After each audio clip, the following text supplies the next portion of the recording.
Two sisters, one movie night, and then nothing.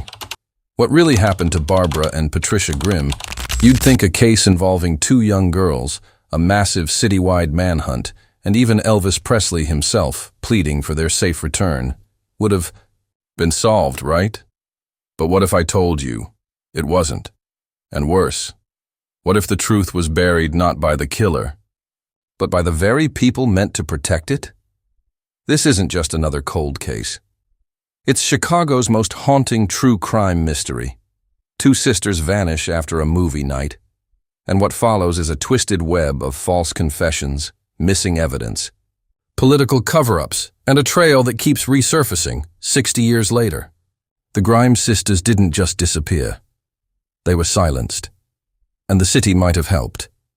Why would a coroner get fired for telling the truth? Why did the official story clash with the evidence?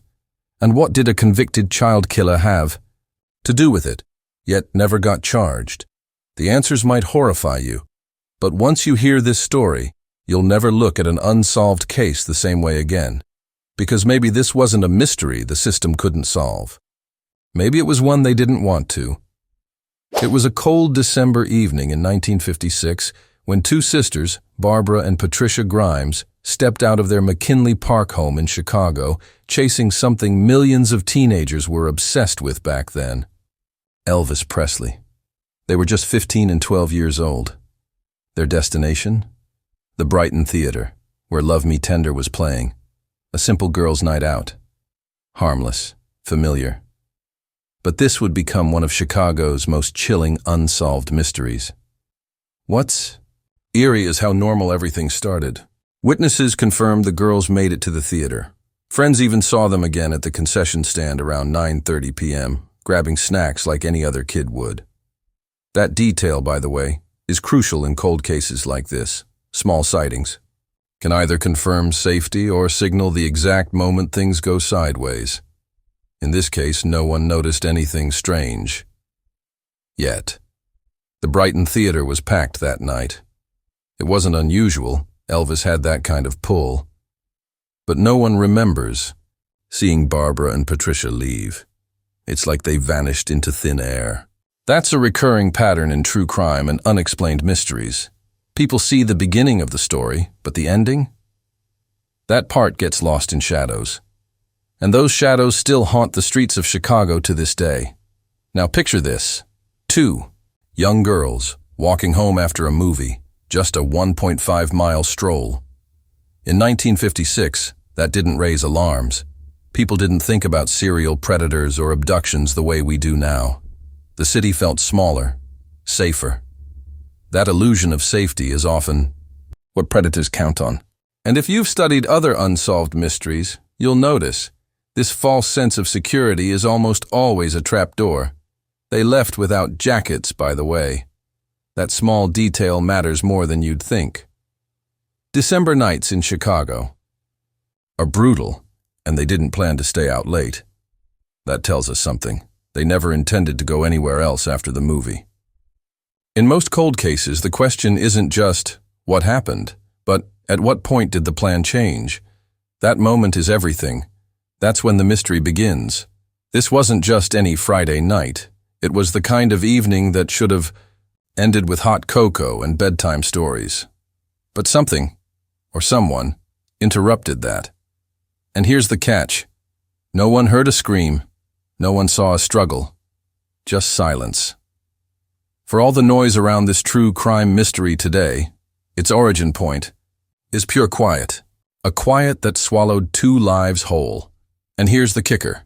The neighborhood wasn't known for crime. That's what makes this story hit harder.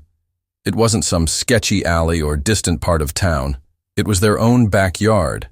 That unsettling proximity is what kept this case alive in local memory. The idea that if it could happen to the Grimes sisters, it could happen to anyone. That's what keeps cold cases like this breathing, year after year. So when the clock ticked past 11 p.m., and there was still no sign of Barbara or Patricia, the world hadn't shifted yet. But it was about to. No one knew that this would spiral into one of the most baffling, unexplained mysteries Chicago had ever seen. But the signs? They were already there, subtle, waiting. By midnight, Loretta Grimes, Barbara and Patricia's mother, was pacing the floor. She'd seen her daughters leave just hours earlier, smiling, carefree. But something didn't sit right. When the house stayed quiet past their curfew, that quiet started to feel dangerous. That's a gut instinct every parent knows. And in many cold cases, it's that gut feeling that kicks off the real investigation. Loretta didn't wait around. She woke the other kids and sent them out into the freezing night around 1 a.m., hoping maybe the girls had just lost track of time. The plan was simple. Check the bus stop. But there was no sign of them. Not even footprints in the snow. Just more silence. That's when panic sets in. Not the loud kind, but the slow, gnawing kind that crawls under your skin. By 2:15 a.m., Loretta called the police. Think about that for a second. In a time when cops often waited 24 hours before filing a missing persons report, she forced urgency. That's not just mother's instinct. That's action under pressure. In cold cases, especially in the 50s, that early response could make or break a case. Sadly, in this one, even fast wasn't fast enough. The police response was methodical, but slow. There wasn't instant technology, no Amber Alerts, no digital surveillance to retrace their steps. Everything relied on word of mouth and physical searches. True crime stories from this era often share this frustration. Good intentions slowed down by limited tools. And every hour that passed felt like it widened the gap between what was and what could have been. People think panic comes with sirens and screams, but most of the time, it's quiet. It's Loretta sitting by the window, hoping headlights appear. It's siblings walking the same route over and over again, whispering their names. That's the human side of these unsolved mysteries that often gets overlooked. The waiting, the not knowing, and the terrible hope that maybe they just walked through the wrong door. One thing we've learned from decades of cold cases is this: missing time is the enemy. Every delay, every false lead, gives the unknown more room to grow. If someone had seen them board a bus, or even walk a block past the theater, the whole case might look different today. But no such luck. Just static, like a radio that can't quite tune in. Now here's where things get tricky. Police initially thought they were runaways. That theory, repeated in far too many true crime files, slowed everything down. Why would two girls, with no history of rebellion, no money, no plan, just vanish? But in 1956, the runaway label was an easy way to buy time. And time, in these mysteries, is always a double-edged sword. But Loretta didn't buy it. Not for a second. She knew her daughters. She knew this wasn't a stunt. So she did what so many families of missing persons end up doing. She started the search herself. The early hours of the Grimes case weren't just a parent's nightmare. They were the prologue to something far darker. And unfortunately, the city was about to find that out the hard way. Once the news hit the streets, Chicago lit up like a city under siege. This wasn't just another missing persons report. It was two innocent girls gone without a trace. And just like that, what started as a neighborhood concern exploded into one of the largest manhunts in the city's history.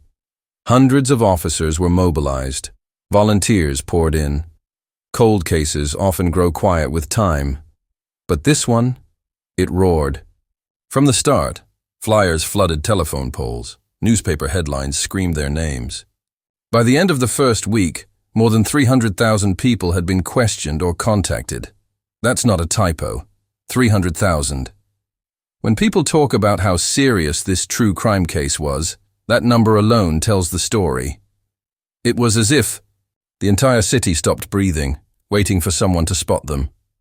Churches organized prayer circles. Schools paused to talk about safety. Even local businesses pitched in, putting up a $1,000 reward, no small change in 1956.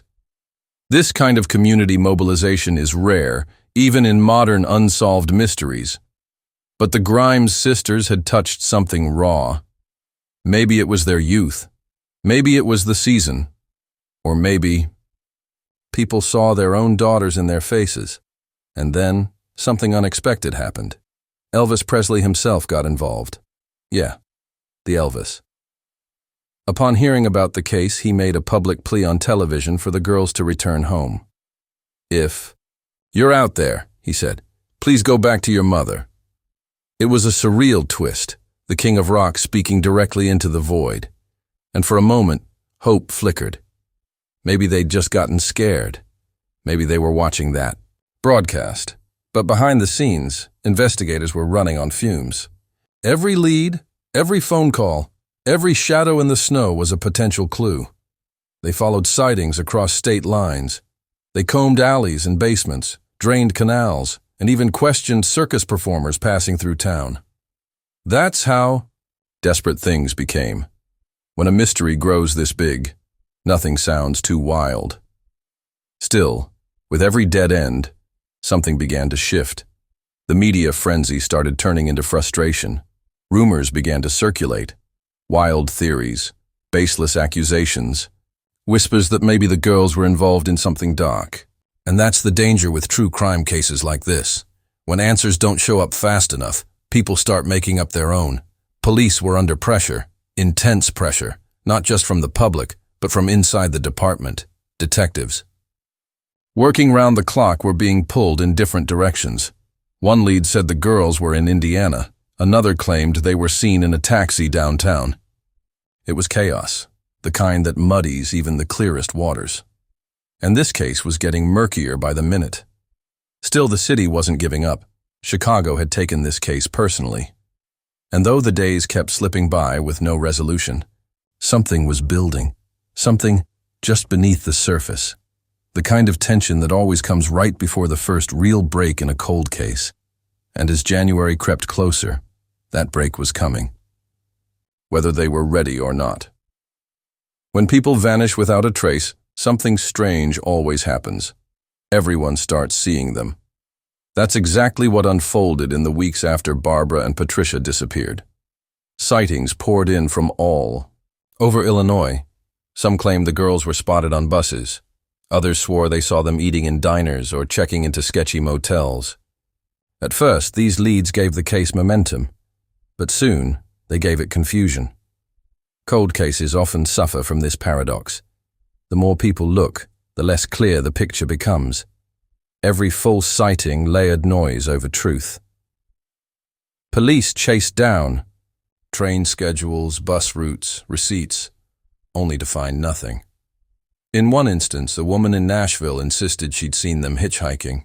Another said they were staying with a trucker in Iowa. None of it checked out. The trail was already starting to splinter, but one detail kept floating to the surface, something darker. Multiple girls, friends of Patricia, began receiving late-night phone calls. The voice? Quiet, frightened, familiar. Some swore it was Patricia herself. She didn't say much, but it was always just enough to leave a chill. Was she calling for help? Or was it someone playing a sick joke? Unexplained mysteries often hinge on moments like this, brief flickers of possibility. The calls weren't recorded. There was no caller ID back then, just breath on the line and a voice asking for someone by name. These aren't just goosebump stories, they're psychological warfare. Because how do you not believe your friend when she says she heard her best friend's voice on the phone at midnight? In the world of true crime, doubt is the most dangerous suspect. Then came reports from hotel clerks, waitresses, taxi drivers, all claiming to have served or seen two girls matching their description. One hotel worker said the girls looked nervous, like they didn't want to be recognized. Another claimed they left quickly when a man joined them. These accounts were impossible to confirm. But when they stack up like this, cold cases begin to lose their edges and gain shadows. And here's where the case took on a kind of folklore energy. People weren't just trying to solve it anymore. They were living inside it. Stories spread. In schoolyards, diners, and barbershops. One man claimed the sisters had run away with a motorcycle gang. Another believed they were taken to Canada. The longer the mystery lingered, the more outlandish the tales became. That's the strange gravity of an unsolved mystery. It pulls people in and distorts what's real. Yet beneath all the noise, the family kept hoping. Loretta clung to the idea that her girls might still be out there, scared but alive. And honestly, who could blame her? When a case is flooded with contradictory information, you hold onto the version that gives you a reason to keep breathing. That hope isn't just emotional, it's strategic. It keeps the search alive. But eventually, the sightings slowed. The phone calls stopped, the tips dried up. And just like that, the mystery began to settle into silence again. But silence never lasts forever in true crime. Something was coming. And when it finally arrived, it would be the kind of discovery that changes everything. On the cold morning of January 23, 1957, 26 days after the girls vanished, Leonard Prescott was driving along a rural road near Willow Springs, a wooded stretch far from the city's noise. Something caught his eye in the snow. At first glance, he thought they were mannequins, discarded, naked, lying awkwardly in the brush. That kind of visual dissonance is common in cold cases. People don't want to believe their eyes when the truth is too brutal. But Leonard stopped. And as he got closer, the truth hit him like a freight train. They weren't mannequins. They were Barbara and Patricia. Lying side by side, faces turned upward, like they'd been placed there. Not thrown, not hidden, just left. That's a pattern we see in many true crime cases. The victim's positioning tells a story, and in this case, it whispered something chillingly deliberate. The spot was isolated, almost too isolated, which made some investigators believe the bodies were moved after death. Recent snowfall had preserved them, shielding key evidence from decomposition. It's a cruel irony in unexplained mysteries like this. Nature sometimes does a better job preserving clues than humans. But even with that preservation, the scene raised more questions than answers. There were no obvious drag marks, no tire tracks, no bloodstains. Just two girls, frozen in time, in a place no one expected. Police swarmed the area.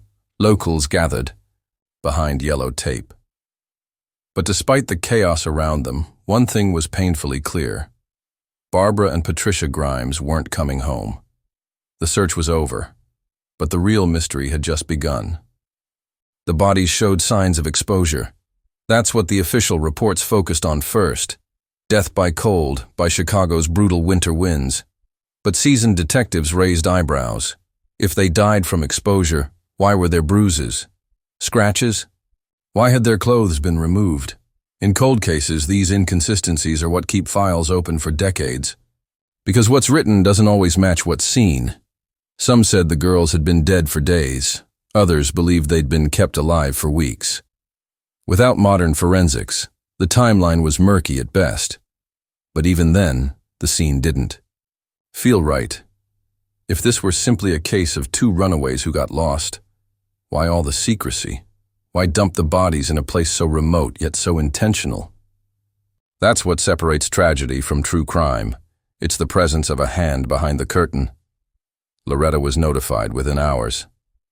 That moment, a mother being told her daughters were found, is one of the cruelest beats in any true crime story. She'd spent weeks clinging to hope.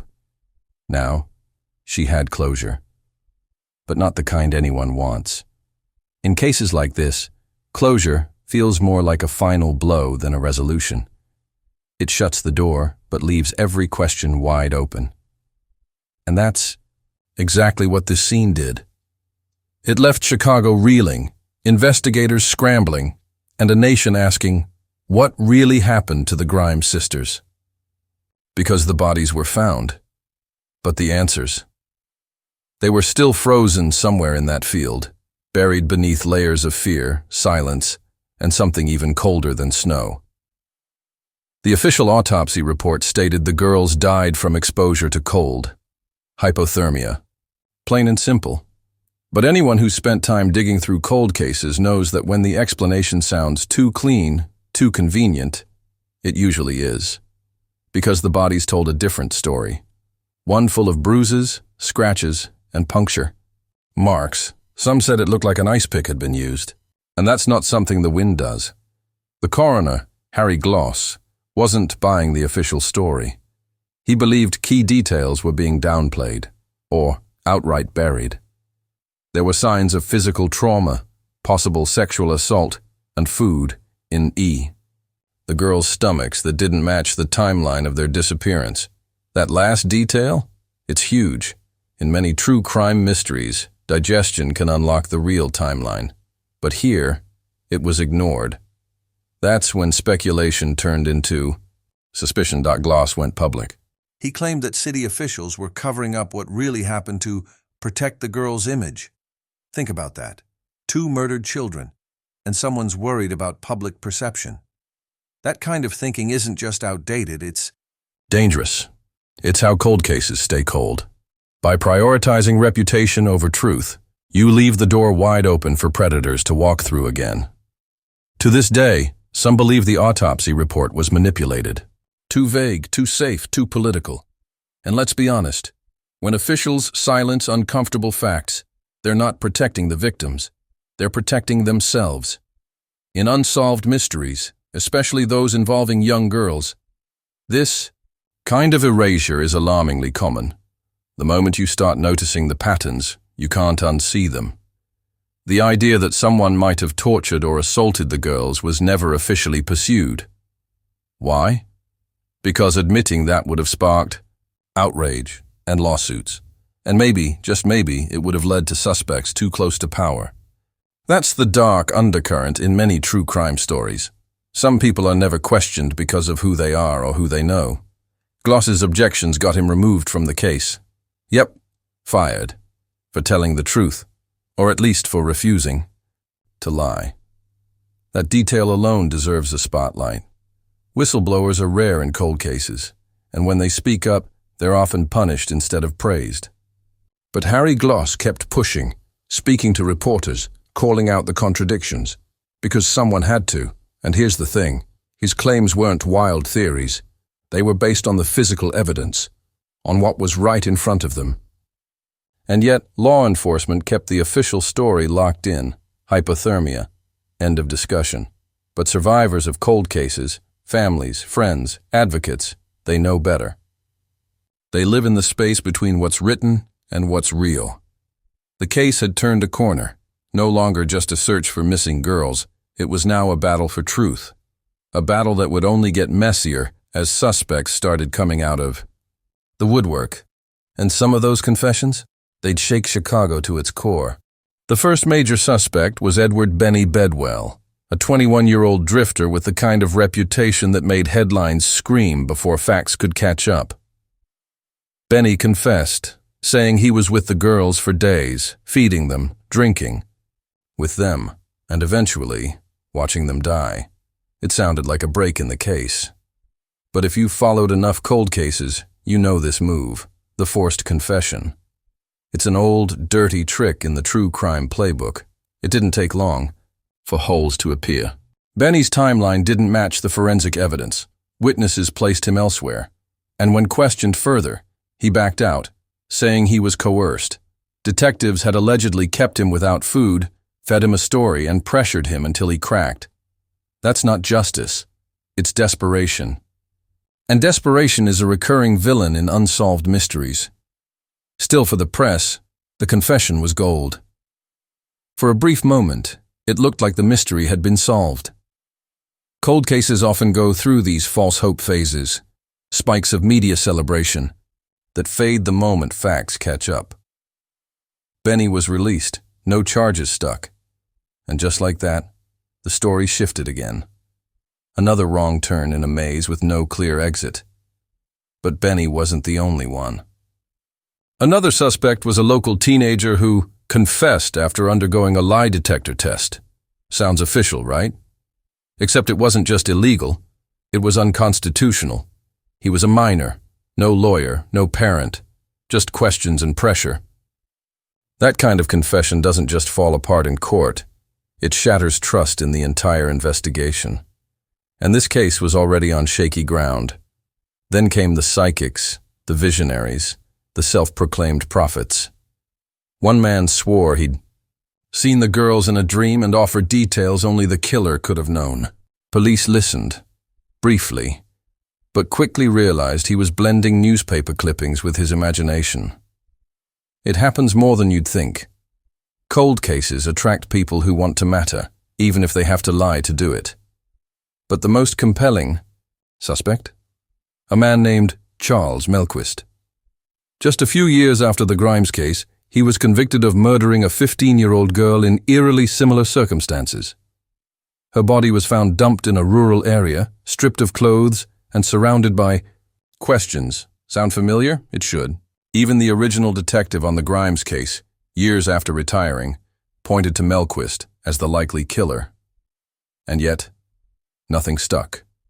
No charges, no trial, no definitive link. The system didn't move forward, even when the patterns were screaming. That's the haunting part of cold cases. Sometimes the answer is right there, just out of reach, buried under bureaucracy and fear. Melquist died in 2010, taking whatever secrets he had straight to the grave. With no one officially charged, the case stayed in limbo. Suspects came and went. Files gathered dust. But something about this story refused to die. Because when the facts fade, the questions get louder. And there were still people, retired cops, local journalists, even strangers, who weren't ready to let this one go. More than 6 decades later, the Grimes case remains open, but not active. That's a subtle difference in cold cases. Open means it's not legally closed, but active? That requires manpower, funding, and fresh evidence. And this one, it's been sitting in a drawer, waiting for someone brave or obsessed enough to pull it back out. Luckily, that's exactly what started happening. Enter Ray Johnson, a retired Chicago cop with a hunger for unfinished business. Ray didn't accept the official version. He dug through old files, interviewed witnesses now in their 70s, and followed threads long abandoned by the system. That's how cold cases often get a second life, not through labs or task forces, but through one person who refuses to stop asking questions. He even found parallels between the Grimes sisters and other unsolved mysteries across the Midwest. Then there's James Hennigan, another investigator who couldn't let it go. His theory? That the Grimes murders were connected to a string of similar killings, part of a larger pattern authorities had overlooked or ignored. In true crime, patterns matter. They're often the thread that connects a single tragedy to something systemic, something that points not to one monster, but to a network of missed opportunities. Thanks to people like Ray and James, new attention has been cast on the case, even leading to requests for re-examination of evidence using modern forensics. DNA testing, soil analysis, trace fiber scanning, techniques that didn't exist in 1957 are now breathing fresh potential into this frozen mystery. But for that to happen, law enforcement has to care, and that's where things still stall. See, cold cases like this one exist in a legal limbo. Without public pressure, they don't get prioritized. That's why it matters when content creators, podcasters, and investigators like you keep these stories alive.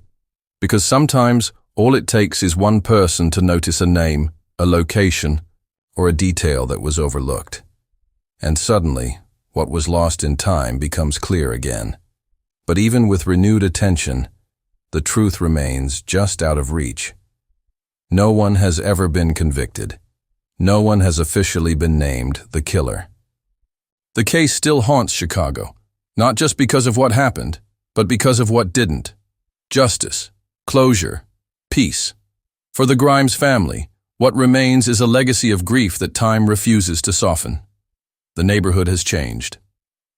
The Brighton theater is gone, but the story lingers, People still talk about the Grimes sisters in hushed tones, like they're ghosts walking McKinley Park. Cold cases have that effect. They leave emotional fingerprints behind. And this one? It left them everywhere. On mothers, on daughters, on a city that still doesn't have answers. But maybe answers are still out there. Maybe the truth is waiting in an attic box, a forgotten report, or someone's guilty conscience. After all, the past never really dies, especially when it's buried in mystery. So now you know the story, the heartbreak, the inconsistencies, the lies dressed up as answers. But here's the question that still lingers. What if someone out there knows the truth? What if you just heard a detail that connects dots others missed? Because in cold cases like this, sometimes the missing piece isn't new evidence. It's a new pair of eyes. How many other true crime stories have been pushed aside to protect reputations instead of revealing the truth? And how many more unexplained mysteries are quietly collecting dust, waiting for someone, anyone, to care? Enough to look deeper? If this case shook something in you, don't let it fade. Comment below. What do you think really happened to Barbara and Patricia Grimes? Was this a lone predator, or something far more disturbing that Chicago never wanted to face?